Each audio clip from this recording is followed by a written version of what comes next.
রাসূল বলেন, যে ব্যক্তির 2টা কন্যা সন্তান আছে, 2টা মেয়ে আছে, ওই মেয়েগুলাকে লালন পালন করলো, আল্লাহ তাকে ধরে জান্নাতে ঢুকাই দিবে। আর আমার দেশে এমন ডাকাইত বাপও আছে, মেয়েদেরকে ভালো জামা কাপড়ও কিনে দেয় না, মেয়েদের প্রতি আকৃষ্টতাও নাই, মেয়েদেরকে ভালোবাসে না, অনেক দূরে সরাইয়া রাখে। এমন ডাকাইত আছে না নাই? মাও আছে এরকমের। মাটা কেমন? ছেলে মেয়ে 2টা একসাথে খাইতে বসছে, মাছ 2টা, একটা সাইজে বড়, আরেকটাকে সাইজে একটু ছোট। একেবারে বুকে হাত দিয়া শক্ত করে জোরে বলেন তো, মা বড় মাছটা কারে দেয়? চিন্তা করছেন? উনি মেয়ে হইয়া মেয়ের দরদ বুঝে না। আবার কি কয় জানেননি? কয় মেয়েদের তো জিহ্বা বড় করার দরকার নেই, স্বামীর বাড়িতে যে কি খাবি, চুপ, ছোটটা খায় সন্তুষ্ট থাক। মানে আপনি তাকে বুঝাচ্ছেন সে মেয়ে হয়ে অপরাধ করে ফেলছে। আগে মেয়ের হাতে দিবা, তারপরে ছেলের হাতে দিবা। বিশ্বনবী যখন বাড়ি থেকে বিদায় নিতেন, মেয়েদের কাছে সবার পরে বলতেন, মেয়েদের থেকে বিদায়টা নিতেন পরে যাওয়ার সময়, আর বাড়িতে যখন আসতেন সবার আগে মেয়েদের সাথে সাক্ষাৎ। আল্লাহু আকবার। আপনি একটা গাছ লাগাইছেন, গাছটা আপনি আগে লাগাইছেন, এটা আপনার দায়িত্ব, এটাকে পানি দেয়া, এটাকে বড় করা। আর পানি দিলে বড় করলে এটা কি দিবে? আপনাকে ফল দিবে। পৃথিবীর কোনো মা বাপ তার সন্তানকে কোনো কিছু পাওয়ার আশায় লালন পালন খুব একটা করে না, এটা এমনিতেই করে। কিন্তু সন্তান যেন তার মাকে তার বাপকে ভুলে না যায়, এই জন্য সন্তানের উপরে কঠোর আইন আরোপ করেছেন কে? আল্লাহ পাক। এই জন্য কথাগুলো খুব মনোযোগ দিয়ে শুনবেন। দেখেন, প্রথম কথাটা হলো, আমরা একটা জায়গায় ভুল করি। সে ভুলটা হলো, আমরা আল্লাহর কাছে সন্তান চাই, কিন্তু নেক সন্তান চাইতে মনে থাকে না। এমনি কো আল্লাহ একটা সন্তান দাও, একটা ছেলে দাও, একটা মেয়ে দাও, না, এটা ভুল। চাইতে হবে, আল্লাহ তুমি আমাকে একটা নেককার সন্তান দাও। বলেন কি সন্তান? নেককার। হযরত ইব্রাহিম আলাইহিস সালাম সন্তান চাইলেন, রব্বি হাবলি মিনাস সলিহিন, আয় আল্লাহ তুমি আমাকে একটা নেককার সন্তান দান করো।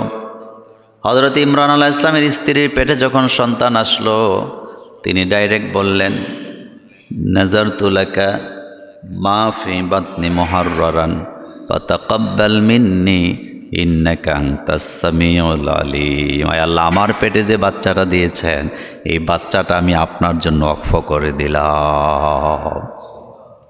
তাহলে সন্তান চাবো না নেক সন্তান চাবো? এই জায়গাটা যেন ভুল না হয়। মুনাজাতে বলবেন, আল্লাহ তুমি আমাকে একটা চক্ষু শীতলকারী সন্তান দাও। চক্ষু শীতলকারী মানে একেবারে ব্রিটিশদের মতো লাল সাদা এগুলা না। চক্ষু শীতলকারী মানে হলো তার কর্ম কাণ্ড আচরণ, তার চরিত্র দেখলে যেন আমি মা বাপ হিসাবে আমার কলিজা যেন ঠান্ডা হয়ে যায়। সুবহানাল্লাহ। আস্তে। সন্তানের ভালো কাজ দেখলে মা বাপের কলিজা ঠান্ডা হয় না? এই রকমের সন্তান চাইতে হবে। খুবই গুরুত্বপূর্ণ এই বিষয়গুলো আমাদের জন্য। সন্তান চায় মাজারে যাইয়া।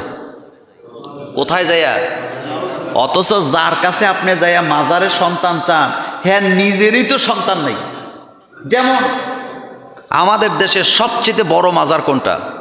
সিলেটের শাহজালালের মাজার। নাকি কোনো ভুল করলাম? শাহজালালের মাজারে যায় লোকেরা মান্যত করে, সন্তান চায়। কিন্তু আপনি আশ্চর্য হবেন, যেই শাহজালালের মাজারে যায় তারা যে সন্তান চায়, ওই শাহজালালের নিজেরই কোনো সন্তান ছিল না। কথা কি বুঝাইতে পারলাম? তাহলে সন্তান কে দেয়? আল্লাহ পাক। খুব গুরুত্বপূর্ণ কথা, কিন্তু আমরা এগুলোকে গুরুত্ব দিচ্ছি না। আল্লাহ রাব্বুল আলামিন বলছেন, আমি ছেলে দিই, আমি মেয়ে দিই, আমি সন্তান দান করি, আমি ছাড়া কেউ দিতে পারে না।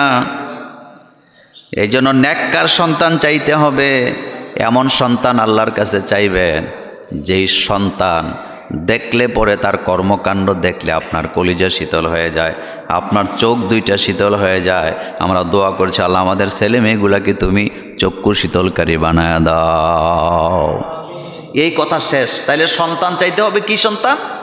নেক। বলেন কি সন্তান? নেক সন্তান। আরেকটা কথা মনে রাখবেন, দুনিয়াতে মা বাপ কোনোদিন সন্তান বানাইতে পারে না। আমরা যদি আমাদের সন্তান বানাইতে পারতাম, তাহলে আমরা নিজেরা নিজেদের সন্তানগুলোকে সবচেয়ে বেশি সুন্দর করে বানাইতাম। কথা বুঝাইতে পারিনি? সন্তান কে দেয়? আল্লাহ পাক। আমরা পারি না। পারলে তো আমার সন্তান আমি সবচেয়ে সুন্দর বানাইতাম, আমার সন্তানকে আমি রাজা বাদশাহ বানাই দিতাম। পৃথিবীর সব মা বাপ চায় তার সন্তানটা যেন রাজা বাদশাহ হয়, কিন্তু না, এটা চাইতে হবে কে? আল্লাহ পাক। আল্লাহ যেন আমাদেরকে বুঝার তৌফিক দেয়, আমরা বলি আমিন। এখন আমরা জানব, আমরা অনেকেই আছি, আমাদের আকীদা এমন যে প্রথমে যদি ছেলে হয়ে যায় তাহলে ভালো, এরপরে যতটা পারুক মেয়ে হোক, এরকমের চিন্তা মাথাতে আসে না? নাই? ভুল, ভুল। কারণ মেয়ে হইলে জান্নাত পাওয়া যায়। আল্লাহ যারে ভালোবাসে তারে মেয়ে দেয় আগে। আলহামদুলিল্লাহ বাইজে। আল্লাহ যাকে ভালোবাসে আল্লাহ তারে কি দেয়? আগে মেয়ে দেয়। কন্যা সন্তান ঘরের রহমত। কোন ঘরে যখন একটা মেয়ে কন্যা সন্তান জন্ম নেয়, ওই ঘরের দরজায় একজন ফেরেশতা দাঁড়ায়, দাঁড়ায়া বলে, একটা দুর্বল দেহ থেকে আরেকটা দুর্বল দেহ বেরিয়েছে, আল্লাহ এই ঘরটাকে তুমি রহমতের চাদর দিয়ে ঢেকে দাও।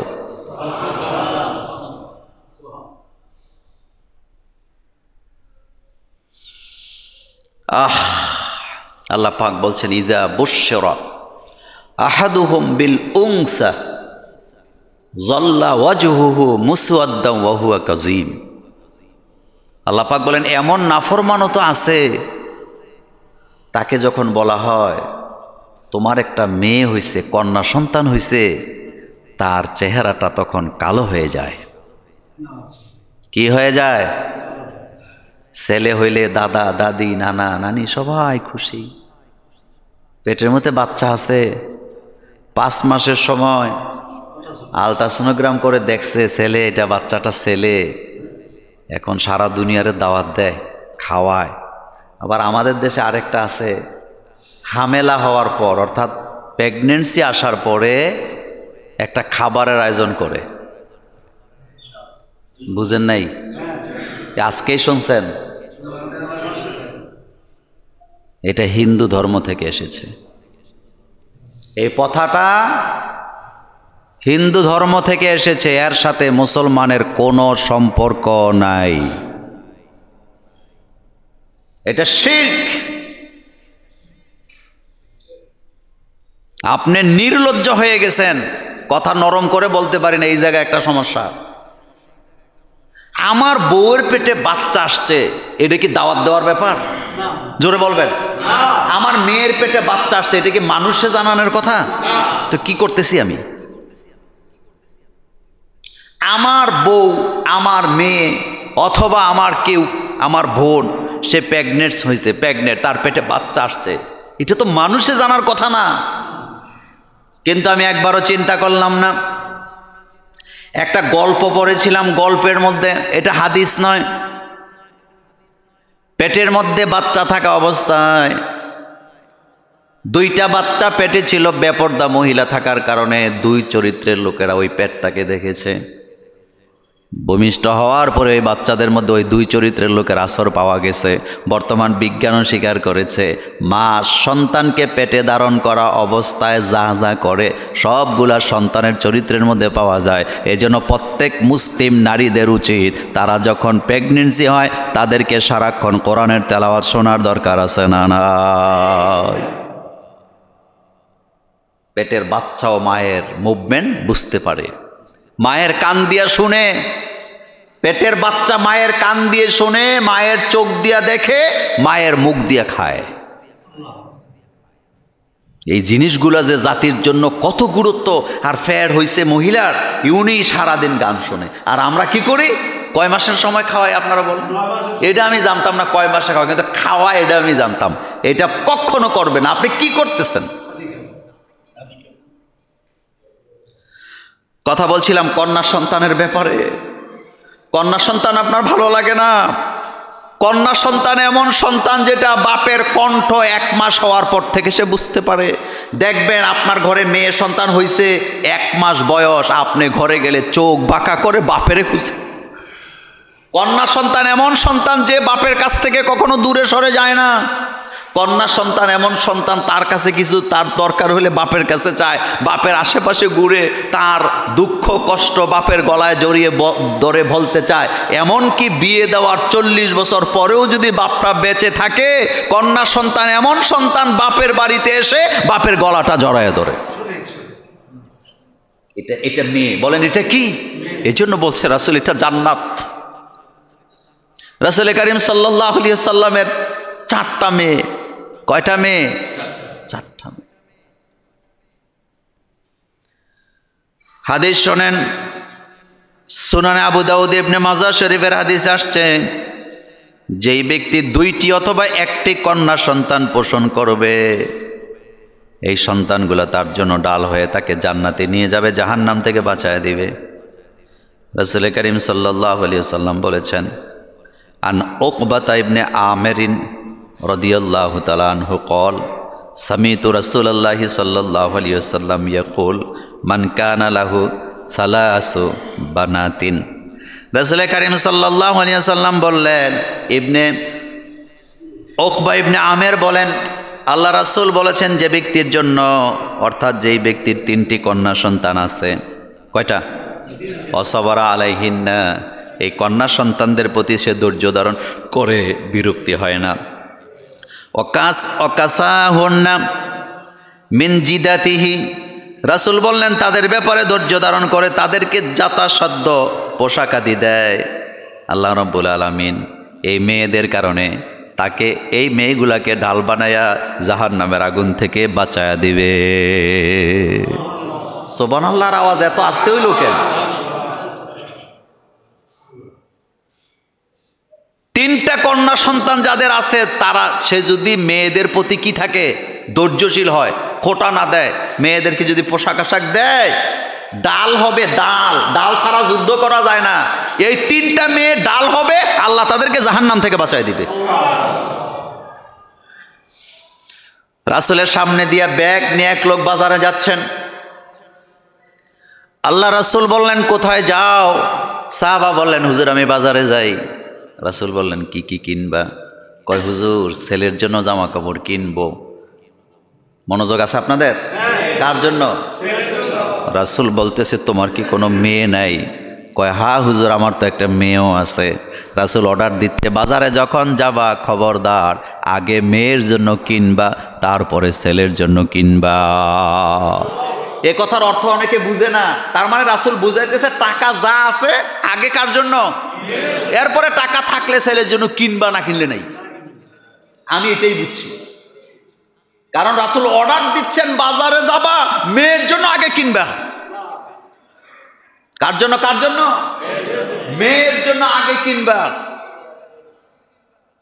এরপরে রাসূল বলতেছেন, যখন বাজার করে বাড়িতে যাবা আগে মেয়ের হাতে দিবা, তারপরে ছেলের হাতে দিবা।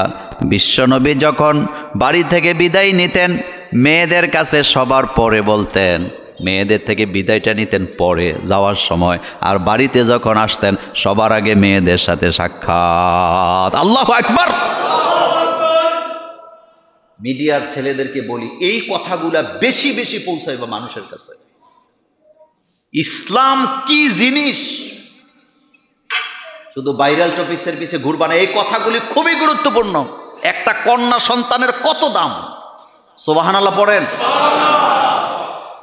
চিন্তা করছেন, রাসূল বলতেছেন আগে কিনবা কার জন্য বলেন তো? আর বাড়িতে যায় কাকে দিবা আগে? আমার কলেজার ভাইয়েরাম,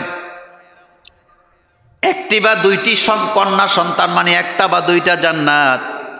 ইবনে আব্বাস রাদিয়াল্লাহু তাআলা আনহু থেকে হাদিস বর্ণিত, তিনি বলেন যে মুসলিমের 2টা কন্যা সন্তান আছে এবং সে তাদেরকে উত্তম চরিত্র দেওয়ার জন্য তাদেরকে সব কিছু করলো, আল্লাহ রাব্বুল আলামিন তাকে বেহেশতে ঢুকায়া দিবে।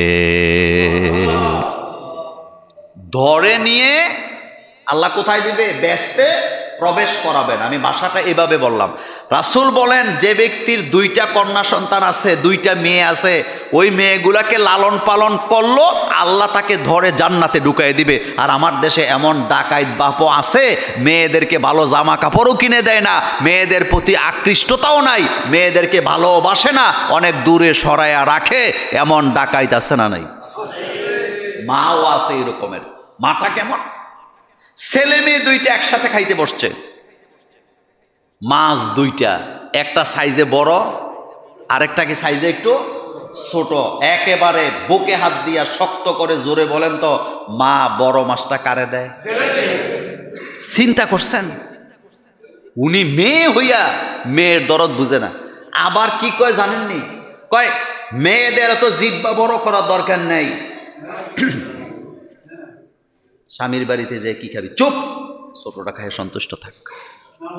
মানে আপনি তাকে বুঝাচ্ছেন সে মেয়ে হয়ে অপরাধ করে ফেলছে, অথচ এই মেয়েটা আপনার জান্নাত আপনি ভুলে গেছেন। এই মেয়েটা আপনার জান্নাত আপনি ভুলে গেছেন। স্কুল থেকে ভাই বোন 2টা একসাথে আসছে, একই পরিশ্রম করছে। ছেলেদের যেমন খাবারের দরকার, মেয়েদেরও তো খাবার দরকার। খাইতে বসছে, তরকারি সামান্য। এমন মাও আছে, এমন ডাকাইত বাপও আছে, মাও আছে।